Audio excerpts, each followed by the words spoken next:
بہت اچھا سوال کر دیے بہن کہ یہود مسلسل سازشیں کر رہے ہیں، ہم کیا کر رہے ہیں، ہم کیوں نہیں کر رہے؟ اس لیے کہ ہمیں وقت ہی نہیں ملتا ہے نا، ہم مصروف ہی بڑے ہیں.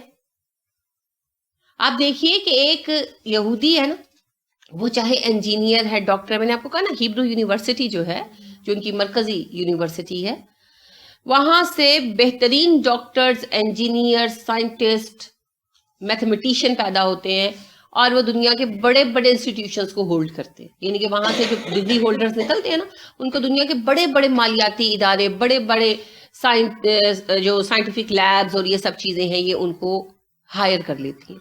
وہ انٹرنیشنل لیول کے اداروں میں بیٹھے ہیں، اور وہاں بیٹھ کر وہ اپنی جاب بھی کرتے ہیں اور اپنے ملک اسرائیل کی جو وفاداری ہے اور جو اس کے تقاضے ہیں وہ بھی پورے کرتے ہیں. ایسے تو نہیں اسرائیل کا ہر معاملہ اوپر سے نیچے آتا، کیونکہ ان کے افراد اونچے اونچے عہدوں پر بیٹھے، وہ وہاں سے اپنے ملنے جلنے والوں کے ساتھ ڈسکشنز کرتے ہیں. اب ظاہری بات ہے کہ اگر کوئی ورلڈ بینک میں جاب کرتا ہے تو اس کے سارے جو جاننے والے کسٹمرز اور دوست احباب سارے دنیا کے مانے گنے ہوئے لوگ ہوں گے نا، چاہے ان کا ذریعہ آمدن ہیروئن بیچنا ہی کیوں نہ ہو، دنیا کو رول کرنے والے لوگ ہی ہوں گے نا. ایک بندہ اگر ناسا میں جاب کرتا ہے، سائنٹسٹ ہے اور ناسا میں کام کرتا ہے، تو اس کو ساری جو امریکن پولیٹیشینز کی کریم ہے اس تک اپروچ ہوگی نا. ہماری اپروچ کہاں ہے؟ اپنی سڑکوں تک. بس اس سے آگے کیا کرنا ہے ہم نے؟ ہمارا معاملہ نیچے سے شروع ہوتا ہے، ہماری حکومتوں تک بھی نہیں پہنچ پاتا اور دبدبا جاتا ہے. وہاں اوپر سے شروع ہوتا ہے، لہٰذا وہ اوپر ہی سنجیدہ لوگ بیٹھ کر غور و فکر کر کے کوئی نہ کوئی حل نکال لیتے ہیں. جیسے آپ دیکھیں وہ تب سے لگے ہوئے ہیں جب سے انہوں نے قبضہ کیا اسرائیل بنانے کے لیے فلسطین پر، کہ اسرائیل کو عرب ممالک مان لے. آج وہ بات کر ہی لی نا امریکہ نے، اور اس وقت پہلی دفعہ آپ دیکھیں کہ عرب ممالک امریکہ کے ہتھے چڑھے ہیں براہ راست. اور اللہ رحم فرمائے، میرا گمان ہے کہ یہ بات شاید مان لی جائے گی، کیونکہ پہلی دفعہ ہے کہ سعودیہ بھی پھنسا ہوا ہے. کرائسس میں آ گئے نا سعودی عرب بھی، کرائسس میں آ گئے. لیکن اکنامکلی تو امریکہ جو ہے نا وہ سعودیہ پہ بیس کرتا ہے، سارا پیسہ جو ہے وہ وہیں سے سارا کچھ آتا ہے. پولیٹیکل پاور کہاں ہے ان کی؟ یہ بات ہم بیٹھ کر کہہ سکتے ہیں، لیکن اگر امریکہ سعودیہ کو چھوڑ دے تو سعودیہ پہ سروائیو نہیں کر سکتا نا اس طرح. گورنمنٹ سروائیو نہیں کر سکتی. میں اکانومی کی بات نہیں کر رہی، گورنمنٹس جو ہے نا وہ ڈیپینڈنٹ ہیں، شاہیاں قائم ہیں، ٹھیک ہے نا، شاہی خاندان چل رہے ہیں.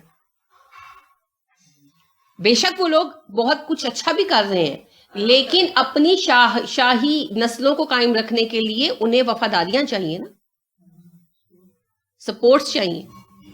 تو وہ سپورٹ جو ہے وہ مختلف ممالک کی ان کو حاصل کرنی ہے، تو اس میں امریکہ تو سردار ہے. امریکہ جس کی طرف اشارہ کرے گا فی الحال سپورٹ اسی کی ہوگی. دنیا کا چودھری ہے نا اس وقت امریکہ.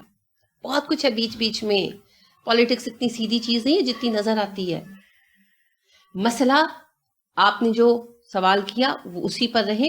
سوال یہ تھا کہ ہم کچھ کیوں نہیں کر رہے، کیونکہ ہمیں فرصت ہی نہیں ہے. ہم ٹی وی کے آگے سے اٹھیں گے، ہم فلمیں دیکھنی بند کریں گے، ہم کہانیاں پڑھنی چھوڑیں گے تو ہی ہم کچھ کریں گے نا. ہماری نیند کم ہوگی تو ہم کچھ کریں گے. ہمارے گھروں کے پردے، صوفے، ڈیزائن والے کپڑے، یہ چیزیں جان چھوڑیں گے تو ہم کچھ کریں گے. ابھی آپ چھوٹی سی بات لیں کہ پیاری بچی سارا کی شادی ہوئی ہے، ابھی تک شادی ختم نہیں ہو رہی. آ رہی اس کے گھر والے کلاس میں؟ ابھی تک نہیں نہ آ رہے. کب کی شادی ختم ہو گئی؟ شادی سے 2 ماہ پہلے سے کلاس چھوڑے ہوئے ہیں نا. یعنی کہ مطلب یہ کہ میں کسی اور کی بات نہیں کرتی، میں آپ کی اپنی پریزنٹ مثال کی بات کرتی ہوں کہ پچھلے مہینے شادی تھی نا، تو 2 ماہ پہلے سے انہوں نے کلاس چھوڑی ہوئی ہے. اب شادی ختم ہو گئی، ابھی تک کلاس سٹارٹ ہوئی نہیں ہوئی ان کی. کیوں؟ پتہ نہیں ہم لوگوں کے. حالانکہ یہ ایک ان کی بات نہیں ہے، ہر کسی کا یہی عالم ہے. شادیاں شروع ہوتی ہیں تو ایسے ہوتی ہیں کہ جیسے زندگی کا مقصد ہی شادی ہے. کسی کے گھر فوتگی ہو جاتی ہے تو وہ 6 مہینے غائب ہو جاتے ہیں. کیا ہو گیا؟ وہ جو فلاں فوت ہو گیا تھا. اچھا، یعنی کہ کیا اس میں سرپرائزنگ بات کیا ہے؟ اگر کسی کی فوتگی ہوئی، فرض کر لے کہ سسر فوت ہو گئے، کیا میاں نے کام پہ جانا چھوڑ دیا، گھر میں روٹی پکنی چھوڑ دی، گھر کی صفائی کرنی چھوڑ دی، نہانا چھوڑ دیا، کپڑے دھونا چھوڑ دیا؟ کچھ نہیں چھوڑا. ایک قرآن کلاس کیوں چھوڑی؟ اچھا بچی کی شادی تھی، کیا آپ لوگوں نے کھانا پکانا چھوڑ دیا؟ کاموں پر جانا چھوڑ دیا, میاں جاب پر نہیں جاتے تھے, سب کچھ چھوڑ دیا, نہیں کچھ نہیں چھوڑا, قرآن کلاس کیوں چھوڑی؟ اس لیے کہ یہ زندگی کا مقصد نہیں ہے. ان لوگوں کی زندگی کا مقصد ہے اسرائیل قائم کرنا, اور اسرائیل کو وہ کیا کہتے ہیں؟ خداوند کی حکومت.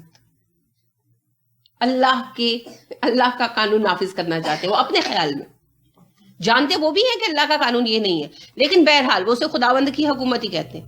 وہ جس کو اپنے خیال میں خداوند کی حکومت کہتے ہیں, اس کو قائم کرنے کے لیے وہ دن رات ایک کیے ہوئے ہیں.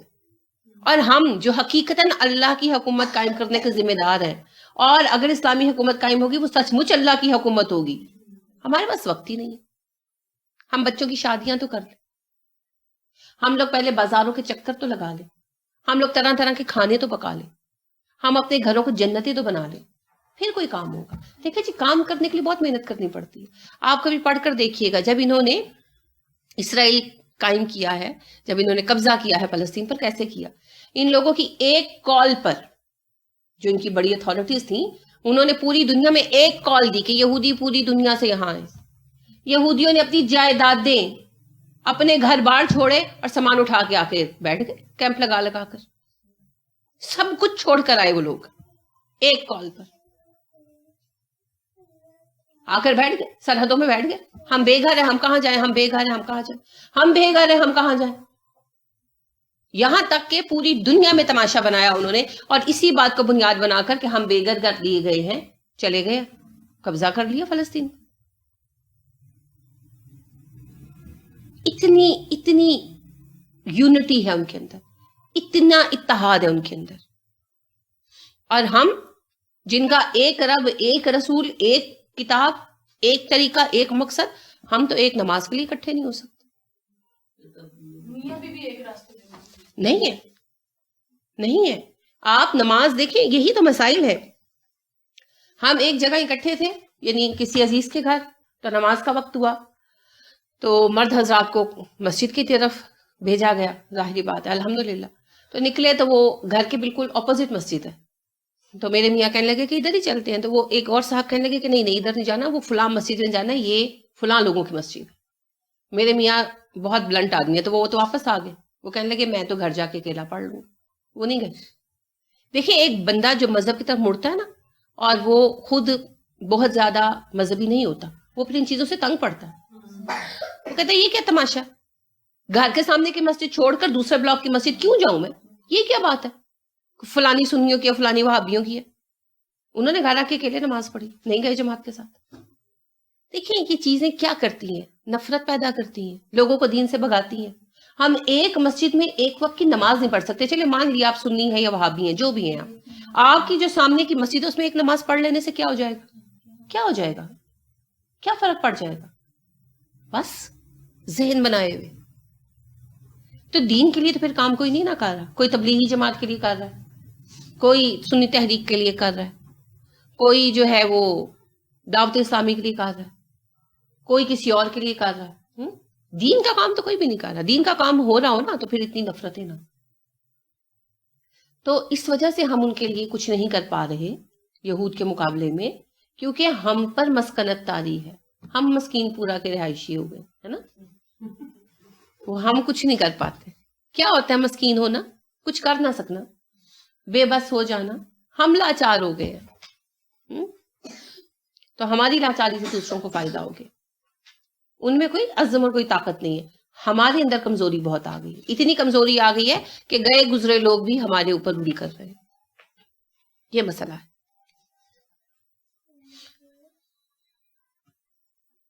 وما نہیں یضلون, وہ گمراہ کرتے, الا سوائے انفسہم, اپنے آپ کے. وما نہیں یشعرون, وہ شعور رکھتے. یضلون کی روٹ کوئی بتائے گا؟ شابہ, ضاد لام لام. انفسہم نفس سے ہے, آپ کو پتا ہے انفس نفس کی جمع ہے, ہم ضمیر ہے. یشعرون شین عین را, شعور اسی سے ہے, شعر بھی اسی سے ہے, شعراء بھی اسی سے ہے, شاعر بھی اسی سے ہے. کتنے لفظ اردو میں آپ بولتے ہیں, شاعری اسی سے ہے, اشعار اسی سے ہے, شعار اسی سے ہے, ہمارا شعار ہے نا, شعار اسی سے ہے. سب بہت سارے الفاظ اس سے ہیں جو اردو میں آپ استعمال کرتے ہیں. آپ کا جانا پہچانا ہوا لفظ ہے. یشعرون، وہ شعور نہیں رکھتے، فہم نہیں رکھتے. اللہ کہتے ہیں وہ اپنے سوا کسی کو گمراہ نہیں کر سکتے. کیا مطلب ہوا؟ وہ تو ہمیں آگے لگائے ہوئے، ہماری پوری قوم کو گمراہ کیا ہوا ہے انہوں نے. قوم صرف پاکستانی نہیں، من حیث المذہب مسلمانوں کو گمراہ کیا ہے نا. اللہ کہتے ہیں نہیں، گمراہ نہیں کر سکتے تمہیں. کیا مطلب ہوا اس بات کا؟ مومن کو گمراہ نہیں کر سکتے. ہمیں انہوں نے گمراہ نہیں کیا، ہم تو خود تیار بیٹھے تھے. ہم خود تیار بیٹھے تھے. دوسری بات یہ بھی تو مومن ہی نہیں. دیکھیے مومن نہ ہونا اسی وجہ سے ہے نا کہ ہمیں طلب ہی نہیں ہے نا، ہمیں طلب ہی نہیں ہے. بات پھر وہی ہے، کوئی ہمیں گن پوائنٹ پہ مجبور نہیں کرتا کہ پردہ نہ کرو. ہمیں کوئی گن پوائنٹ پہ مجبور نہیں کرتا کہ ننگے پروگرام دیکھو. کسی نے ہمیں پریشان یا مجبور نہیں کر رکھا. ہم نے اپنی زندگیاں خود دین سے مخالف تیار کر رکھی ہیں. ہمیں دین کی طلب ہی نہیں. ہماری گمراہی کا سبب یہ ہے کہ ہم نے ہدایت کا سرچشمہ خود ضائع کر دیا. دیکھیے ہمارے اور عیسائیوں کے کیس میں بہت فرق ہے. عیسائیوں کی کتاب انجیل ضائع کر دی گئی، اس کو بدل دیا گیا اور ایک نئی انجیل کھڑی کر دی گئی، لہٰذا وہ تو گمراہ ہو گئے. قرآن میں تو اتنی برابر فرق نہیں ہے. اور رہ گئی یہ والی بحث کہ جی سب نے اپنے اپنے ترجمے کر رکھے ہیں، تو ماشاءاللہ تیسرا پارہ پڑھ رہے ہیں. اب پتہ چل گیا نا اس بات کی کوئی حقیقت نہیں ہے، صرف جھوٹی بات بنا رکھی ہے. جب کوئی ہدایت کے لیے قرآن پڑھتا ہے تو ہدایت ملتی ہے. وہ ہمیں گمراہ نہیں کر پا رہے، ہم خود گمراہی میں کودنے کے لیے تیار بیٹھے ہیں. ہمیں موقع کی تلاش ہے بس. بلا شک و شبہ انہوں نے ننگے پروگرام شروع کر رکھے ہیں. ہم اگر ٹی وی نہیں لگائیں گے تو کوئی یہودی ہمارے گھر میں گھس آئے گا. یہاں اسی دنیا میں ایسے افراد موجود ہیں جو بالکل نہیں دیکھتے ٹی وی، جن کے گھروں میں ٹی وی بالکل نہیں ہے. میرے اپنے گھر میں نہیں ہے الحمدللہ ثم الحمدللہ، اور زندگی میں بہت برکت ہے اور بہت سکون ہے، کبھی کوئی کمی محسوس نہیں ہوئی.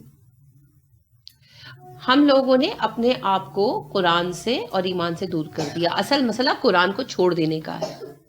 گر تمی خواہی مسلمان زیستن نیست ممکن جز بقرآن زیستن. اگر تم مسلمان کی زندگی گزارنا چاہتے ہیں، قرآن کو پڑھے اور سمجھے بغیر ممکن ہی نہیں ہے. ہم نے قرآن کو چھوڑ دیا، اس وجہ سے ہم گمراہ ہو گئے. قرآن کو چھوڑ کر ہم ہر اس طریقے کے پیچھے بھاگ رہے ہیں جو ہمیں نظر آتا. اس وجہ سے ہم یہودیوں کی سازش کا شکار ہوئے. اگر ہم لوگ قرآن کے ساتھ جڑے رہیں تو یہود ہمیں ہلا نہیں سکتے، دنیا کی کوئی طاقت ہلا نہیں سکتی. ٹھیک ہے، اسی لیے اللہ نے کہا کہ جو سازشیں وہ کر رہے ہیں ان سے وہ تمہیں گمراہ نہیں کر سکتے. اپنے آپ کو گمراہی میں ڈالا ہوا ہے. کیوں اپنے آپ کو کیوں ڈالا؟ کیونکہ جانتے بوجھتے ہوئے دو نبیوں کا انکار کیا نا، عیسیٰ علیہ السلام کا بھی اور ہمارے نبی صلی اللہ علیہ وسلم کا بھی. اور قرآن کو جاننے کے باوجود قرآن کا انکار کیا. انہیں پتا تھا قرآن وحی الہی ہے، پھر بھی انکار کیا. آج تک کرتے آ رہے ہیں. تو وہ کسی کو گمراہ کر سکیں یا نہ کر سکیں، خود جھٹلانے کی وجہ سے گمراہ ہو گئے نا. اس وجہ سے اللہ نے کہا صرف اپنے آپ کو گمراہ کرتے ہیں، وما یشعرون، اور شعور نہیں ہے انہیں اس بات کا. دیکھیں کسی کو برائی میں ڈالنے کے لیے اگر مسٹر اے کی دشمنی ہے مسٹر بی کے ساتھ، وہ مسٹر بی کے بیٹے کو آوارہ بنا دینا چاہتا ہے، ٹھیک ہے، وہ خود بھی اس کام پہ لگ جاتا ہے، اپنے بیٹے کو بھی لگا دیتا ہے کہ اس کو تم نے فاحشہ عورتوں کے پیچھے لگا دینا. اب اس کا بیٹا اس کو لے کر جاتا ہے جسم فروشی کے اڈوں پر. تو مسٹر بی کے بیٹے سے پہلے مسٹر اے کا اپنا بیٹا اس مصیبت میں مبتلا ہوگا نا. وہ خود جائے گا فحاشی کے اڈوں پر تو مسٹر بی کے بیٹے کو لے کر جائے گا. تو مسٹر اے دشمنی میں اندھے ہو کر کس کا نقصان کر رہے ہیں؟ اپنے بیٹے کو گمراہ کر رہے ہیں نا. اپنے بیٹے کو شراب کی لت ڈال رہے ہیں، اپنی بیٹے کو زنا کی لت ڈال رہے ہیں. ان کو شعور نہیں ہے. بس یہی بات ہے. یہودی علماء اور عمرا جو ہے وہ اپنے نسلوں کو لگائے ہوئے ہیں اس کام کے اوپر کہ مسلمانوں کی نسلوں کو گمراہ کر دو. مگر مسلمانوں کو گمراہ کرنے کے لیے پہلے وہ خود جھوٹ بولتے ہیں، گمراہی کا سامان تیار کرتے ہیں، مقاصد جو انہوں نے حاصل کرتے ہیں اس کے ٹولز تیار کرتے ہیں، تبھی جا کر وہ مسلمان لڑکیوں کو گمراہ کر پاتے ہیں. تو اپنی پوری نسلیں انہوں نے گمراہی میں ڈال رکھی. ہمیں گمراہ کرنے میں وہ کیوں کامیاب ہو رہے ہیں؟ کیونکہ ہم نے اللہ کی رسی چھوڑ دی. ٹھیک ہے نا. دیکھیں جو اپنا سہارا پکڑے ہوئے ہو وہ نہیں گرتا، جھٹکا لگ بھی جائے نہیں گرتا. آپ نے کبھی دیکھا جو کوہ پیما ہوتے ہیں، کلائمبنگ کرتے ہیں، تو انہوں نے رسی باندھی ہوتی ہے نا. وہ کلپس لگا کر تو رسی باندھ لیتے ہیں. اب اگر کہیں سے کلپ ڈھیلا اور ٹوٹ جائے تو گر جاتے ہیں؟ نہیں، وہ نیچے لٹک جاتے ہیں، ہے نا، پھر دوبارہ چڑھ جاتے ہیں. تو بس یہ اسی قسم کا گیم ہے. اگر ہم نے رسی باندھی ہوئی ہے تو یہ ہم اپنے کلپوں سے چڑھتے جائیں گے. اگر کہیں کلپ ڈھیلا بھی ہے، کوئی بندہ کمزور ہے یا ہم پر کمزوری کا لمحہ آ گیا، کلپ ڈھیلا نہیں تھا، کوہ پیما کا ہاتھ چھوٹ گیا، وہ بھی تو انسان ہے، چھوٹ گیا تو کیا ہوگا؟ 2 زینے نیچے آ جائے گا، پھر چڑھ جائے گا، گرے گا نہیں، مرے گا نہیں، لولا لنگڑا نہیں ہوگا. اور اگر اس نے رسی کاٹ دی تو پھر کچھ نہیں بچنا، پھر کچھ نہیں بچنا، پھر خالی کلپ اس کو نہیں بچائیں گے. تو ہماری رسی کیا ہے؟ قرآن. اللہ رب کریم نے کہا وَاعْتَصَمُوا بِحَبْلِ اللَّهِ جَمِيعًا وَلَا تَفَرَّقُوا، مل کر اللہ کی رسی کو مضبوطی سے پکڑو، فرقے میں نہ پڑو. پہلی بات اللہ کی رسی پکڑو، دوسری بات مل کر پکڑو، اکیلے اکیلے کا سفر نہیں ہے، اور تیسری بات مضبوطی سے پکڑو. ٹھیک ہے. اور اللہ کے نبی صلی اللہ علیہ وسلم نے فرمایا القرآن حبل اللہ، قرآن اللہ کی رسی. تو قرآن کو چھوڑ دیا تو پھر تو گریں گے ہی نا، پھر تو ہڈیاں ہی ٹوٹیں گی. جو ہو رہا ہے درست ہو رہا ہے. تو اس وجہ سے کامیابی نہیں ہو رہی یہود کو کہ انہوں نے کلیمپس ڈھیلے لگائے ہیں. کامیابی اس لیے ہو رہی کہ ہم نے اپنی رسی چھوڑ دی، کاٹ دی، اس لیے گر رہے ہیں ہم. رسی واپس پکڑ لیں، کتنی بھی مشکل چڑھائی ہے، کتنی بھی اونچی چوٹی ہے، ہم پہنچ جائیں گے. یہ اللہ کا وعدہ. لیکن اللہ کی رسی پکڑنی ضروری ہے. رسی پکڑے بغیر نہیں پہنچ سکتے. میں نے آپ کو بتایا تھا نا کہ زیر آب جب سمندر کے نیچے تحقیق کرنے کے لیے جاتے ہیں، سمندر کے نیچے نا پہاڑی سلسلے ہیں پورے پورے، اور پانی نے اندر اندر اندر کاٹ کاٹ کے راستے بنائے ہوئے. وہ راستے اندر اندر ہزاروں میل لمبے، اور وائنڈنگ پاتھس ہیں، ادھر گھوم گئے ادھر گھوم گئے ادھر گھوم گئے، اندر اندر سے بندہ کہاں سے کہاں نکل جاتا ہے. ٹھیک ہے.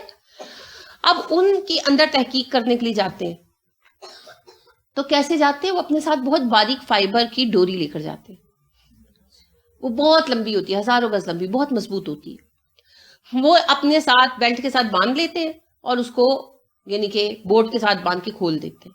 وہ جاتے جاتے ہیں وہ ڈوری کھلتی جاتی ہے، وہ اندر تک چلے جاتے ہیں. جب ان کی ڈوری ختم ہو جاتی ہے نا تو وہاں تک کی وہ ویڈیو بناتے ہیں اور سارا کرتے ہیں، سیمپلز بھی جمع کرتے جاتے ہیں. پھر وہاں سے وہ واپس لوٹ آتے ہیں. انہوں نے اندازہ کیا ہوتا ہے اچھا یہ ڈوری فرض کریں کہ 200 فٹ ہے، تو اتنی گہرائی میں ہم نے اتنا اندر جانا ہے، اس حساب سے آکسیجن وغیرہ رکھی ہوتی ہے. پھر وہ وہاں سے واپس پلٹ آتے ہیں ہوتا خول. ٹھیک ہے. اور وہ اس رسی کو لپیٹتے جاتے ہیں اور واپس آتے جاتے ہیں.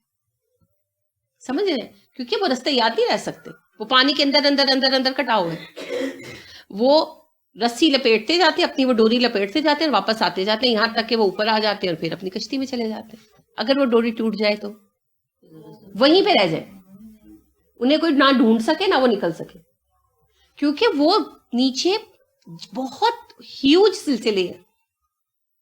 یعنی نیچے نیچے ایک ملک سے دوسرے ملک نکل جائیں ایسے سلسلے. تو وہاں سے پھر کوئی نہیں نکل سکتا. اگر کسی کی ڈوری ٹوٹ جائے تو وہ وہیں پہ مر جائے گا، وہیں تیرتا ٹوٹتا ڈوب جائے گا، مر جائے گا آخری کا. وہ ڈوری انہیں واپس لاتی ہے. اسی طرح کے وائنڈنگ پاتھ ہے یہ زندگی، یہ آج کل کے مسائل، ان کے اندر یہ ڈوری جو ہے نا یہ ہمیں واپس لائے گی، جس کا نام قرآن ہے. اس ڈوری کو کاٹ دیں گے ڈوب جائیں گے. ہم نے اپنی ڈور چھوڑ دی ہے، ہم اس کو کھولنا بھول گئے، اس کو استعمال کرنا بھول گئے، اس لیے بھٹک رہے ہیں. آج بھی ڈور کے پیچھے لگ جائے نا تو سیدھے واپس نکل آئیں گے.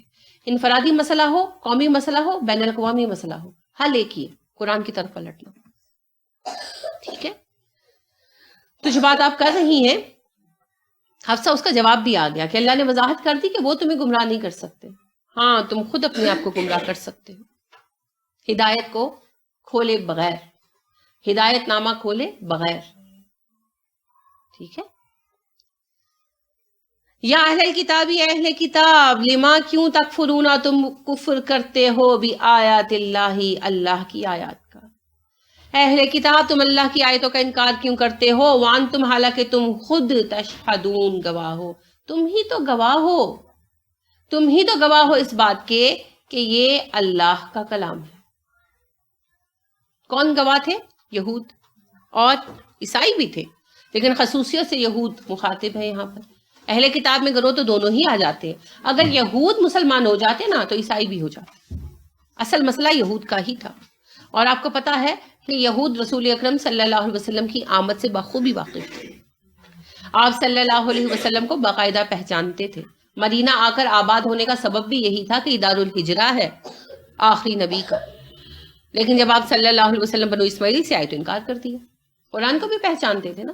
اللہ رب کریم نے ارشاد فرمایا یہ ایسے پہچانتے ہیں اس نبی کو جیسے اپنے بیٹوں کو پہچانتے ہیں, محض یہ ظالم اقرار نہیں کرتے, ہے نا. پہچانتے تھے. آپ صلی اللہ علیہ وسلم کی ایک ایک بات کو جانتے اور پہچانتے تھے. آپ صلی اللہ علیہ وسلم کی جو نشانیاں انہوں نے اہل مدینہ کو بتا رکھی تھی انہیں دیکھ کر تو اہل مدینہ مسلمان ہوئے تھے, ہے نا. اور آپ دیکھیے کہ کتنی واضح باتیں ہیں, ایک آدھ بات نہیں ہے. سلمان فارسی رضی اللہ عنہ کا قصہ ہی مشہور قصہ ہے, سبھی نے سن رکھا ہے. تو ان کو ان کے استاد نے جو ایک عیسائی راہب تھا کیا کہا تھا کہ بیٹے آج دین ابراہیمی تمہیں صحیح شکل میں کہیں نہیں ملے گا. ہاں آخری نبی کے ظہور کا زمانہ بالکل پاس ہے. اس کا دار الہجرہ عرب کا وہ شہر ہے جو ہرا بھرا ہوگا اور اس کے دونوں طرف لاوے کی چٹانیں ہیں. تم وہاں چلے جاؤ, وہ ہجرت کر کے وہیں پر آئے گا. میرے مرنے کے بعد چلے جانا اور اس پر ہی مان لانا, وہ تمہیں دین ابراہیمی تک پہنچائے گا. تو حضرت سلمان فارسی جب آئے تو راستے میں ڈاکوؤں نے انہیں پکڑ کر بیچ دیا. قافلہ لوٹا گیا تو وہ بھی پکڑے گئے, بیچ دیا. تو ایک یہودی نے خریدا تو بہت تڑپے سلمان کہ بھئی میں تو اللہ کے دین کی تلاش میں جا رہا ہوں, مجھے آزاد کر دو. یہودی نے بات نہیں سنی.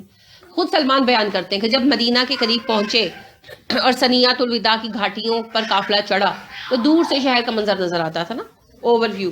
تو کہتے ہیں کہ میں نے دیکھا کہ دو طرف لاوے کی چٹانیں ہیں اور بیچ میں ہرا بھرا شہر ہے. تو مجھے پرسکون آ گیا کہ یہ تو دار الہجرہ ہے, یہ تو وہی جگہ ہے جس کا میرے استاد نے بتایا تھا. تو پھر وہاں رہے رسول اکرم صلی اللہ علیہ وسلم کے منتظر. اور آپ کو پتا ہے کہ رسول اکرم صلی اللہ علیہ وسلم پھر اسی طرح آپ دیکھیے کہ زید بن عمر بن نفیل جو تھے سعید بن زید کے والد. کون تھے سعید بن زید؟ جی عمر فاروق رضی اللہ عنہ کے بہنوئی فاطمہ بنت خطاب کے شوہر, جن کو مارا تھا عمر نے. پھر وہیں پر خباب بن ارد کی موجودگی میں ان کی بہن نے قرآن سنایا اور پھر یہ مسلمان ہوئے. تو جو سعید بن زید ہیں ان کے والد زید بن عمر بن نفیل جو ہیں وہ یہ کہتے تھے کہ بت خدا نہیں ہو سکتے, لیکن دین ابراہیمی کی تعلیمات نہیں ملتی تھی. تو عمر بن خطاب کا جو باپ تھا اس نے مار کر نکال دیا تھا انہیں. تو یہ مکہ سے پھر چلے گئے, شام وغیرہ پھرے دین کی تعلیمات کی تلاش میں, دین ابراہیمی کی تلاش میں. تو پھر ان کو ایک یہودی عالم نے کہا کہ تم جس دین کی تلاش میں ہو آج تمہیں کہیں نہیں ملے گا. ہاں آخری نبی کے ظہور کا زمانہ قریب ہے, یا تو وہ آ چکا ہے. یعنی میں حیران ہوتی ہوں ان لوگوں کی ضد پر کہ اس کے الفاظ جو تاریخ میں آئے, سیرت ابن حشام میں آئے, وہ کہتے ہیں کہ اس کو کہا اس نے یہودی عالم نے کہ یا تو وہ آ چکا ہے یا تمہارے پہنچتے پہنچتے اس کا ظہور ہو چکا ہوگا, تم واپس عرب جاؤ. تو لہٰذا وہ واپس آئے اور ایگزیکٹلی ایسا ہی ہوا کہ ان کے چلے جانے کے بعد رسول اکرم صلی اللہ علیہ وسلم نے اعلان نبوت کر دیا تھا. تو وہ جب واپس آئے تو رسول اکرم صلی اللہ علیہ وسلم کا یعنی اعلانیہ اعلان ہو چکا تھا. تو راستے میں قافلے پر حملہ ہوا اور زید بن عمر جو ہے وہ بہت شدید زخمی ہوئے. تو انہوں نے پھر دعا کی کہ اللہ مجھے تو آخری نبی کا ساتھ نہیں مل سکا, میرے بیٹے کو محروم نہ رکھنا. تو سعید بن زید پہلے 6-7 مسلمانوں میں سے ایک. اب آپ یہ دیکھیے کہ کتنا پتا تھا ان لوگوں کو, کتنا پتا تھا کہ اس یہودی عالم نے کہا یا تو اس نبی کا ظہور ہو چکا ہے یا تمہارے جاتے جاتے ہو جائے گا, گو بیک ٹو عرب, واپس جاؤ اس عرب میں. اور ایسا ہی ہوا. یہ کوئی علم غیب نہیں تھا, یہ کوئی حساب کتاب نہیں تھا علم جعفر کا. ان کی کتابوں کا علم تھا, ان کی کتابوں کی پیشن گوئیاں تھیں جو یہ عالم خود جانتے تھے اور عوام سے چھپاتے تھے. اسی لیے اللہ نے کہا تم تو خود گواہ ہو, تمہیں تو پتا ہے, اور تم لوگ گواہی دینے کی بجائے گواہیاں چھپا لیتے ہو. کیوں کرتے ہو ایسا, کیوں انکار کرتے ہو؟